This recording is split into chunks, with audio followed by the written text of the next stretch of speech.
जय गुरुदेव। गुरु ब्रह्मा गुरु विष्णु गुरुदेवो महेश्वर गुरु साक्षात परब्रह्म तस्मै श्री गुरुवे नमः। ओम बालार्क मंडलाभासां चतुर्बाहुं त्रिलोचनां पाशांकुशवराभीतिर्धारयन्तीं शिवां भजे। या देवी सर्वभूतेषु मातृरूपेण संस्थिता नमस्तस्यै नमस्तस्यै नमस्तस्यै नमो नमः। प्रिय दोस्तों नमस्कार। सिद्ध साधनाएं चैनल पर मैं आप सबका हार्दिक स्वागत करता हूं, अभिनंदन करता हूं। आशा करता हूं आप राजी खुशी से होंगे, कुशल मंगल से होंगे। दोस्तों इस वीडियो में मैं एक बहुत बढ़िया यंत्र बता रहा हूं और ये यंत्र आपके शत्रुओं को समाप्त करने के लिए पर्याप्त है। समाप्त करने का मतलब ये है कि शत्रु खत्म हो जाएंगे, मर जाएंगे, लेकिन वो अपनी शत्रुता छोड़ देंगे। तो वीडियो बहुत खास होने जा रहा है, पूरा देखें, स्किप न करें। और चैनल पर नए हो तो चैनल को सब्सक्राइब करें, लाइक करें, अपने दोस्तों में ज़्यादा से ज़्यादा शेयर करें। बेल आइकन को प्रेस करके ऑल पर क्लिक करने से आपको हमारे वीडियो का नोटिफिकेशन तुरंत प्राप्त हो जाएगा। दोस्तों सबसे पहले तो मैं ये कहना चाहूँगा कि आप सब दर्शकों के कहने पर और जो मेरे शिष्य हैं और जो मेरे साधक हैं उन सब के आग्रह पर एक आश्रम बनाने का निर्णय लिया है और ये आश्रम पूरा होगा, बनेगा, ये आप लोगों के सहयोग से बनेगा, है ना। तो इसमें आप ज़्यादा से ज़्यादा सहयोग करें, ज़्यादा से ज़्यादा धनराशि आपकी आर्थिक स्थिति के हिसाब से आप इसमें दान करें ताकि ये आश्रम बन सके और इस आश्रम में आकर के आप लोग अपनी साधनाएं कर सकें, सिद्धियां प्राप्त कर सकें।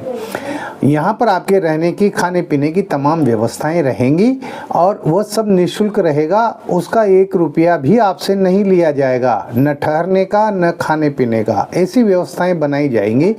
तो इसके लिए काफ़ी सारा पैसा चाहिए, तो आप लोग सहयोग करें। अगर आप चाहते हैं कि बनना चाहिए तो सहयोग करें, वरना ऐसी कोई बात नहीं है। मुझे तो आश्रम की ज़रूरत भी नहीं है भाई, है ना। तो ये आप लोगों के लिए ही ये काम जो है हाथ में लेने जा रहे हैं। तो आप चाहें तो इसके लिए अपना आर्थिक सहयोग दे सकते हैं, ठीक है। दोस्तों हमारी ज़िंदगी में कई तरह के उतार चढ़ाव होते हैं, कई प्रकार के संकट पैदा होते हैं और कुछ संकट तो ऐसे होते हैं जो हमें बेचैन कर देते हैं, हमें परेशान कर देते हैं। अनायास ही हमारा कोई ना कोई शत्रु पैदा हो जाता है। न चाहते हुए भी लोग शत्रु बन जाते हैं और अपनी शत्रुता करने लग जाते हैं, चाहे वो हमारे परिवार के हों, चाहे वो आस पड़ोस के हों या रिश्तेदारी में हों, कोई भी हों, है ना। किन्हीं न किन्हीं बातों को लेकर, छोटी से छोटी बात को लेकर भी जो है शत्रुता पाल लेते हैं, दुश्मनी पाल लेते हैं और फिर वो बाज नहीं आते। या तो वो अदालती मुकदमों में जो है, झूठे मुकदमों में फंसा देते हैं, या फिर वो किसी तांत्रिक का सहारा लेकर के और तंत्र मंत्र की क्रियाएं करवा देते हैं, जिसके फलस्वरूप घर में अशांति पैदा हो जाती है। घर में जो है पूरी तरह से नकारात्मक शक्तियों का वास हो जाता है और घर परिवार की रिद्धि सिद्धि खत्म हो जाती है, बिल्कुल होती है। और ऐसा लोग करते हैं, है ना। जो समझदार जो लोग होते हैं ना, वो अदालतों के और थाने के चक्कर नहीं लगाते, है ना। वो वहाँ पर जो है मुकदमे दर्ज नहीं करवाते हैं। वो तो जो है सीधे तांत्रिकों से मिलते हैं और उनको खूब रुपया देते हैं। और आजकल तो गली गली में ऐसे तांत्रिक हैं जो 1000-500 रुपये के अंदर, 1000-2000 रुपये में जो है किसी का भी बुरा करने से नहीं चूकते हैं। हालांकि वो लोग अपनी विद्या का दुरुपयोग करते हैं, उनको ऐसा नहीं करना चाहिए, लेकिन लोभ है ही ऐसा। लोभी व्यक्ति जो होता है ना, जिसको धन का लोभ हो जाता है ना, तो वो कुछ भी कर सकता है। इसी तरह के कई सारे तांत्रिक भरे पड़े हैं जो चंद पैसों के खातिर, चंद रुपयों के खातिर वो किसी का भी बुरा कर देते हैं, है ना। और उसका नतीजा बहुत बुरा भुगतना पड़ता है। तो अगर आपका कोई शत्रु है जो आपको रात दिन परेशान कर रहा है, जो आपको तंग कर रहा है और आपको जीने नहीं दे रहा, वो हरदम आपको हर रास्ते पर वो बाधा बन रहा है, तो ऐसी स्थिति में उस शत्रु को आप सबक सिखा सकते हैं। देखिए, जन्म देना और मारना ये हमारे हाथ में नहीं है, ये प्रकृति के वश में है, ये तो परमात्मा के हाथ में है। ये चीज़ें तो जन्म देना भी परमात्मा के हाथ में है और मृत्यु देना भी परमात्मा के हाथ में है। तो हम परमात्मा के उस पावर में हस्तक्षेप कैसे कर सकते हैं भाई?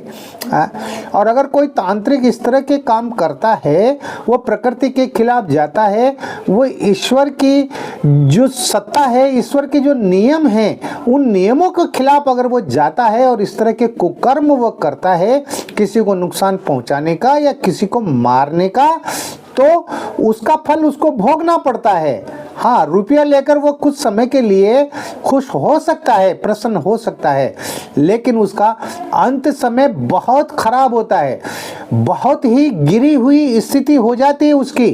अरे मैंने तो ऐसे ऐसे तांत्रिकों को देखा है जो अंत समय में जिनके शरीर में कीड़े पड़ गए, जो रात और दिन बिलबिलाते रहते थे, चारपाई से उठते नहीं थे, है ना, ऐसे लोगों को मैंने देखा है। और 2-2, 3-3, 4-4 महीने तक वो नरक की जिंदगी जीते रहे, चारपाई पर ही मलमूत्र करते रहे, उनके शरीर में कीड़े पड़ गए, वो कीड़े उनको काटते थे, खाते थे, कुल बुलाते थे, तो चिल्लाते थे वो बुरी तरह से, है ना। तो उन्होंने जो कुकर्म किए, उनके फल उन्होंने यहीं भोग लिए। मैंने मेरी आंखों से देखा है ऐसे लोगों को। मैं कोई हवा में बातें नहीं कर रहा, इसलिए जो इस तरह के काम नहीं करने चाहिए। अगर आपके पास में विद्या है तो उस विद्या का कभी भी दुरुपयोग नहीं होना चाहिए, चाहे वो मारण क्रिया हो, चाहे वो वशीकरण क्रिया हो, किसी भी प्रकार की क्रिया हो, उसका कभी दुरुपयोग नहीं होना चाहिए। हाँ, आपका शत्रु है तो उस शत्रु को आप सजा दे सकते हैं, और मैं ऐसा ही यंत्र आपको बता रहा हूं। अगर आपने ये यंत्र बना लिया तो इससे आप अपने दुश्मन को सजा दे सकते हैं, है ना। मारने का नहीं है ये यंत्र, ये सजा देने का यंत्र है। तो इस यंत्र को कैसे बनाते हैं, कब बनाते हैं, वो मैं आपको इस वीडियो में बताऊंगा, ठीक है। ध्यान से सुनिएगा दोस्तों। ये यंत्र आपको रविवार के दिन बनाना पड़ेगा या आप अमावस्या के दिन बना सकते हैं। रविवार के दिन दोपहर को 12 बजे आपको ये यंत्र बनाना है, दोपहर को ठीक 12 बजे बनाना है। इस बात का समय का आप ध्यान रखें। तो 12 बजे आप, उसके पहले आप स्नान करें और सफ़ेद धोती पहन लें और दक्षिण दिशा की तरफ आप मुंह करके बैठें। दक्षिण दिशा की तरफ मुंह करके बैठना है, काले आसन पर बैठना है। आपका आसन काला होना चाहिए, ब्लैक, है ना। और सामने बाजोट जो रखेंगे, उस बाजोट पर भी काला वस्त्र बिछाएंगे। 2 अगरबत्ती लगा दें और सरसों के तेल का दीपक लगा दे। सरसों के तेल का दीपक लगाना है, ध्यान रखना। हाँ, इसको कड़वा तेल भी बोलते हैं, ठीक है ना। अब आपको भोजपत्र लेना है ना। भोजपत्र ले, चौकोर भोजपत्र होना चाहिए, वर्गाकार, है ना, थोड़ा सा बड़ा लें। और आपके पास में मदार की कलम होना चाहिए। मदार का जो पेड़ पौधा होता है, आँख का पौधा, उसकी कलम आपको लेनी है ना। और आप इसको रक्त चंदन से बनाएं। लाल चंदन जो आता है बाजार में, पाउडर के रूप में भी आता है, बाजार में मिल जाता है। उस रक्त चंदन में आप थोड़ा सा गुलाब जल डाल करके और उसकी स्याही बना लें, और मदार की कलम से आपको ये यंत्र बनाना है। जैसा आप स्क्रीन पर देख रहे हैं ना, बिल्कुल ऐसा का ऐसा ही यंत्र आपको बनाना है। और ये यंत्र बना करके और इसकी सामान्य पूजा कर दें। इसको हल्के पानी के छींटे मार दें और इसको तिलक लगा दें। और उसके बाद में इस यंत्र को, जो दीपक जलाया है ना, वो दीपक की लो दिखा दे, उठा करके दीपक की तरफ इसको उसकी लो की तरफ कर दे, है ना। उसको लो दिखाना बोलते हैं, है ना। और इसके बाद इस यंत्र को आप मोड़ करके, और जो आपका शत्रु है, जो आपका दुश्मन है, उसके घर के दरवाजे के बाहर आप इसको अगर गाड़ देते हैं, थोड़ा सा गड्ढा खोद दें, है ना, 5 इंच 6 इंच, है ना, इतना खोद दें, गड्ढा खोद के आपको ये दबाना है। इसको आप कभी भी दबा सकते हैं, लेकिन दबाना उसी दिन है, रविवार के दिन ही दबाना है ना, मौका देख करके और दबाना पड़ेगा इसको, तो ये तो करना ही पड़ेगा, है ना, और दबा करके और चुपचाप आ जाइए, बस इतना सा काम करना है। इसके बाद आप देखेंगे इस यंत्र का प्रभाव।